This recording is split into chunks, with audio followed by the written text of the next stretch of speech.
آج کا جو غریب ہے اس کو غریب کس کو کہتے ہیں؟ بھائی اس کے پاس کار نہیں ہے، اس کے پاس بائک نہیں ہے، غریب ہے، اس کو آج غریب سمجھا جاتا ہے۔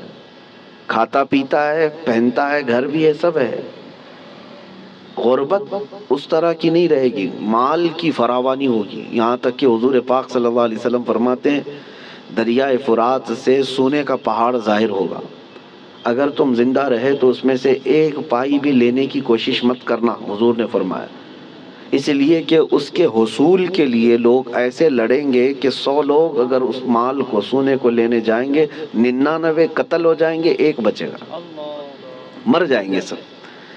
اور اسی حدیث پاک میں جو میں نے کہا زلزلے والی، اسی میں اللہ کے حبیب صلی اللہ علیہ وسلم نے فرمایا حرج بڑھ جائے گا، حرج بڑھ جائے گا۔ تو صحابہ نے پوچھا کہ حرج کیا ہے میرے آقا؟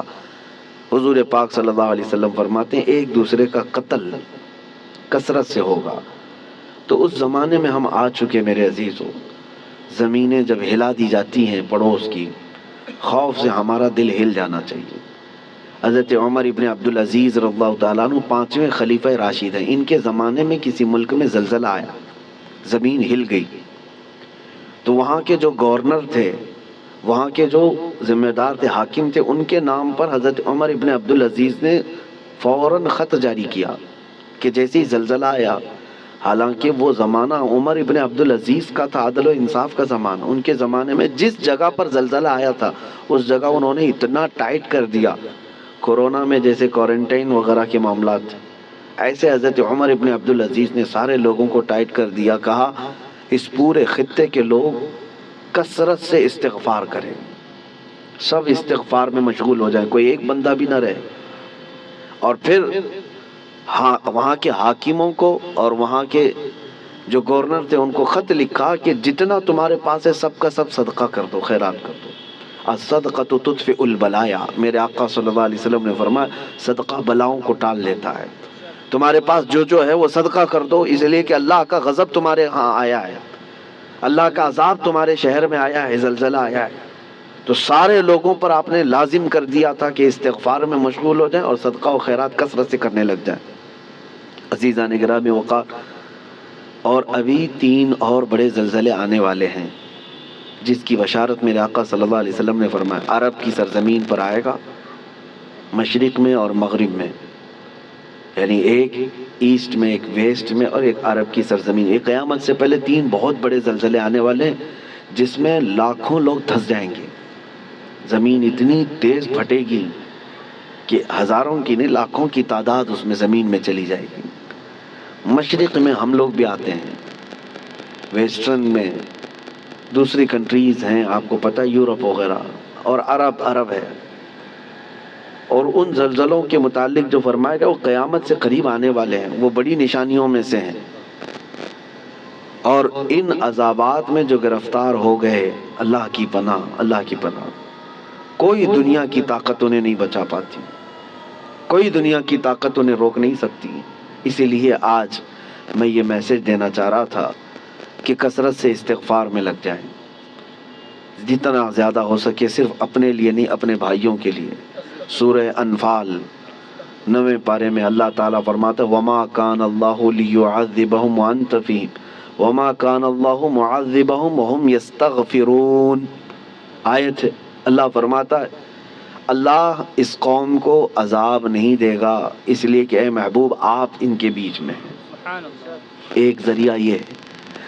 دوسری بات اللہ تعالیٰ قرآن میں فرماتا وَمَا كَانَ اللَّهُ مُعَذِّبَهُمْ وَهُمْ يَسْتَغْفِرُونَ، اور اللہ ان کو اس وقت تک عذاب نہیں دے گا جب تک یہ استغفار کرتے رہیں گے، جب تک یہ استغفار کرتے رہیں گے۔ استغفار کیا ہے؟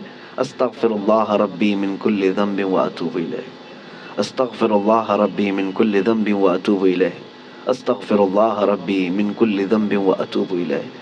میرے عزیزو، کثرت سے استغفار کرو۔ اور اسی کو میں نے بہت پہلے کورونا کی جب ابتدائی حالات تھے اس وقت میں نے ایک اپنے چھوٹے سے میسج میں بیان میں نشر کیا تھا کہ اللہ کے حبیب صلی اللہ تعالیٰ علیہ وسلم نے ارشاد فرمایا کہ یہ عذاب الہی کی نشانیاں ہیں، استغفار کرو، اور جب تک استغفار کرتے رہو گے اللہ اس عذاب میں مبتلا نہیں کرے گا۔ آج کہیں کسی پڑوس کے گھر پر آگ لگی ہو تو اس کی چنگاریاں تمہارے گھر کو بھی جلا سکتی ہیں، یہ مت سمجھنا کہ ترکی ہل گیا، ملک شام ہل گیا، یہ تو ہم بہت دور بیٹھے ہیں، زمین تو سب کی جڑی ہوئی ہے، زمین ایک ہی ہے، اور ان زلزلوں کے ساتھ اللہ تعالیٰ پوری دنیا کو یہ عبرت دینا چاہتا ہے۔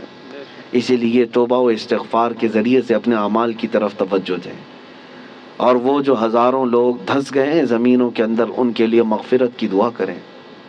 اور جو آج قسم پرسی کے عالم میں وہاں پر ہیں، بڑی بڑی عمارتیں جو ڈھہ گئیں، بہت سارے لوگ بے گھر ہو چکے، ان کے مال مویشی سب ہلاک ہو چکے، ان کے لیے اپنے دل میں رقت پیدا کریں۔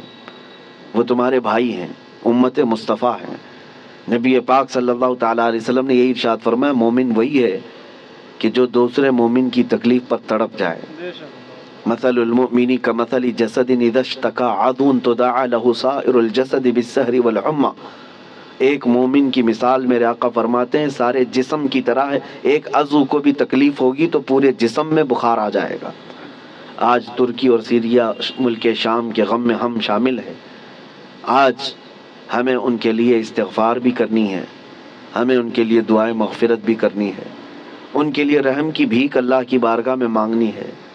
میرے عزیزو، تنہائی میں اللہ تعالیٰ کی بارگاہ میں روتے گڑ گڑاتے مانگے، یقین جانو کہ آج اپنے بھائیوں کے لیے دعا کرو گے تو کل تمہیں کوئی مصیبت آئے تو ساری دنیا تمہارے لیے بھی دعا کرے گی، اور اللہ تعالیٰ دوسرے مومنین کے دلوں میں تمہارے لیے رقت پیدا کرے گا، تمہارے لیے رحم پیدا کرے گا۔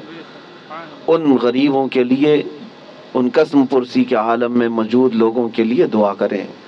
میں آج کی اس محفل میں بس اتنا ہی کہنا چاہتا تھا، اور آیت کریمہ پھر ریپیٹ کرتا ہوں۔